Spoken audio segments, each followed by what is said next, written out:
Salut salut. Cette semaine au menu une mise à jour lecture, c'est la première fois que j'en fais une. D'habitude j'ai fait 2 pales. Là vraiment je voudrais parler de mes lectures là où j'en suis. Depuis ma dernière pale, j'ai quand même bien avancé mes lectures. J'ai fini spoiler alert, ça y est. Je sais pas si la chronique sera en ligne quand cette vidéo sera là, mais bon, peu importe. J'ai fini aussi, ça y est, Maintenant et à jamais, d'Audrey Martinez. Je vais pas trop dévoiler si la chronique n'est pas encore en ligne. C'est un livre auquel je ne m'attendais pas du tout. Ça a été un livre bouleversant. Ça a été un livre... Vraiment voilà, je m'y attendais pas, je savais pas du tout de quoi ça allait parler. Pour résumer très très brièvement, ça parle des attentats de Nice et ça parle d'une femme battue. Du coup, c'est vrai que c'est 2 sujets qui sont très tabous et c'est vrai que c'est quelque chose que l'auteure elle-même me l'a confirmé quand je lui ai envoyé un petit message pour la remercier en fait, parce que vraiment ce bouquin m'a totalement bouleversée. Enfin voilà, je m'y attendais pas du tout. Moi je voulais un feel good sympa à la Marjorie Levasseur. Alors c'est très sympa mais c'est pas feel good. Enfin si, quelque part c'est feel good parce que je peux pas trop en dire, c'est difficile, vous lirez la chronique directement sur mon blog, vous verrez pourquoi je peux pas trop en dire. Mais en tout cas voilà, il y a une préquelle donc, qui est sortie qui raconte l'histoire des parents de la jeune fille d'Emma. Donc qu'on suit dans Maintenant et à jamais. Je sais pas si je vais le lire ou pas. Je sais qu'elle a sorti un 3e livre donc qui n'a strictement rien à voir avec Maintenant et à jamais. Étant donné que j'ai vraiment beaucoup aimé et son style et le fait qu'elle ait été très audacieuse, je pense que je vais finir par le lire. J'ai aussi lu Poussière de toi de Lily B. Francis. Alors ça j'en avais pas parlé dans ma page. J'ai fait un tweet sur mon compte Twitter et j'ai demandé en fait voilà des auteurs indépendants, ce qui fait que là j'en ai pas mal sous le coude. Poussière de toi c'est quelque chose que j'ai découvert grâce à ce tweet. Très clairement, on voit dès la couverture en fait de quoi ça va parler. Ça va parler d'une femme qui perd un enfant, enfin qui est obligée d'avorter, qui tombe enceinte et qui est obligée d'avorter. Alors l'histoire est un peu plus complexe que ça, qu'elle est amoureuse de son ancien professeur avec qui il ne s'est jamais rien passé. Son petit ami Loïc, c'est une belle relation, mais voilà, il n'y a pas la petite étincelle qui fait que. Quand elle décide de dire la vérité à Eric en lui disant qu'elle a quelqu'un dans sa vie, lui arrête tout simplement de la contacter. Et elle, du coup, se retrouve chez elle et décide de faire un enfant donc avec Loïc. Et elle considère que c'est le karma en fait qui l'a puni, mais ce bébé, elle va devoir en avorter. Elle va devoir prendre cette décision et c'est quelque chose qui va la transformer. On va dire 30% du livre c'est la découverte la mise en place, donc la découverte de la maladie, le fait qu'elle doit avorter, etc. Et tout le reste c'est consacré à comment se relever après une chose pareille. Alors ça c'est pareil, c'est quelque chose que moi je n'ai pas vécu, donc je pense que c'est grâce à ça que j'ai pu lire le livre jusqu'au bout. Parce que ça a été vraiment vraiment dur à lire. C'est super bien écrit, c'est impossible de pas s'attacher aux différents personnages. C'est quelque chose que vraiment j'ai adoré et que je vous conseille vivement. Simplement faut être de bonne composition quand on le lit.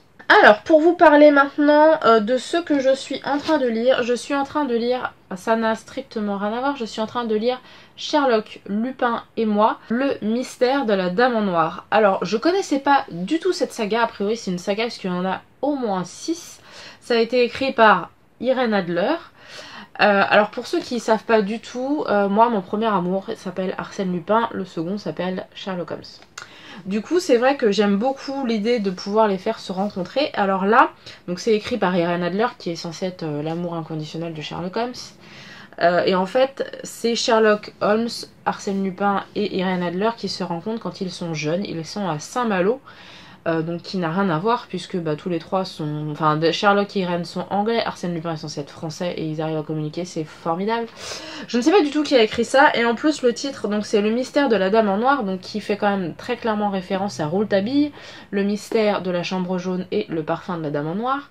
Du coup voilà, c'est quelque chose qui m'a beaucoup intriguée. Comme j'ai pas mal de temps là devant moi avec mon opération, Je me suis dit pourquoi pas. Alors en toute honnêteté, j'en suis à la page 111 et il n'y a toujours pas de mystère de la Dame en Noir. Donc on est quand même quasiment à la moitié et je ne comprends toujours pas le rapport avec le titre. J'ai eu un peu de mal à rentrer dans le bouquin. Donc je vais voir si... Bah, de toute façon je vais le terminer, c'est sûr. Pour l'instant je sais pas du tout si je vais continuer la saga ou pas, on verra bien. Mais bon voilà, après je pense que je me suis rendu compte que j'étais vraiment une puriste. C'est-à-dire que bah, j'adore Arsène Lupin, j'adore Sherlock Holmes. Mais le fait de faire d'en faire un peu ce qu'on veut, là pour le coup je suis pas... Je sais pas, en tout cas j'aime pas cette façon là de le faire. Autant il y a des trucs genre bah, la série Elementary où là Sherlock et John ça n'a strictement rien à voir avec les vrais romans. Je sais pas, cette adaptation là on va dire que je suis pas ultra fan pour le moment. J'attends de voir. C'est quand même bien écrit, j'aime bien l'idée que ce soit écrit par Irene Adler, j'aime bien aussi qu'elle parle du futur, puis bon j'aime bien, voilà, ces deux personnages là je les aime bien. Maintenant je suis pas hyper charmée. Dans mes autres livres physiques, j'ai Le Pays des Contes de Chris Colfer. Alors je ne te mettrai pas d'extrait vidéo parce que je ne sais pas si YouTube va me le permettre sans couper la vidéo. Chris Colfer, pour ceux qui ne le savent pas, je crois qu'il y a une photo de lui, non? Oui, voilà. Il y a une photo de lui, donc lui, si tu es fan de série, tu le connais, il a été dans Glee. Et il s'est mis en fait à faire des histoires un peu à la Once Upon a Time. Donc en fait c'est les différents personnages des contes de fées qui se rencontrent et qui créent des histoires. Celui-là c'est le premier de la saga, je crois que je sais pas combien il y en a exactement. En tout cas j'ai vraiment hâte de le lire. C'est Claudia donc qui me l'a donné puisqu'elle a vu qu'il était dans ma palle et que je l'avais toujours pas. Elle l'avait en double donc elle me l'a filé. Merci.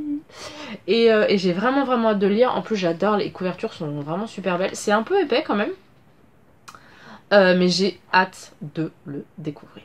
Autre livre physique, c'est Guillaume Musso. Alors celui-là c'est Je reviens te chercher. Guillaume Musso, je me suis rendu compte que si j'ai pas de vrai livre, je n'arrive pas à le lire. Parce que là j'ai le dernier sur ma liseuse que je me suis acheté et franchement j'arrive pas à rentrer dedans. Alors peut-être que c'est le livre qui fait que, mais j'ai vraiment du mal à rentrer dedans.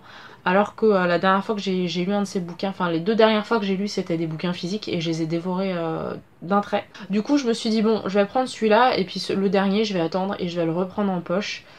Parce que là à 16 € le bouquin j'achète pas. Puis de toute façon les autres que j'ai c'est des formats poche donc je vais attendre qu'il sorte en poche pour le lire même si vraiment il m'intéressait. Je sais pas pourquoi l'histoire m'a assez plu d'après le 4e de couverture. C'est en fait un mec qui se rend compte que son ex va se marier et il veut à tout prix la récupérer. Donc voilà, j'aime beaucoup l'idée. J'attends aussi de le lire avec impatience. Après le dernier livre dont je vais te parler de ma palle, pareil c'est un livre que j'ai découvert grâce à mon tweet auteur indé. L'auteur c'est Larem Débat, c'est quelqu'un qui m'a contacté en fait sur Twitter, alors il m'a pas vraiment contacté, disons qu'on a commencé à discuter. C'est quelqu'un qui a la sclérose en plaques et qui utilise l'écriture vraiment comme exutoire. Et en fait dans celui-là, apparemment c'est pas son premier, mais dans celui-là elle en parle. Et voilà, je sais pas, je dois être dans une période où j'ai envie de pleurer quand je lis un roman. En tout cas voilà, du coup la façon dont elle m'en a parlé, ça m'a vraiment donné envie de le lire.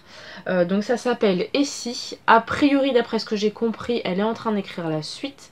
Donc je pense que ça va être une saga, une petite saga en tout cas.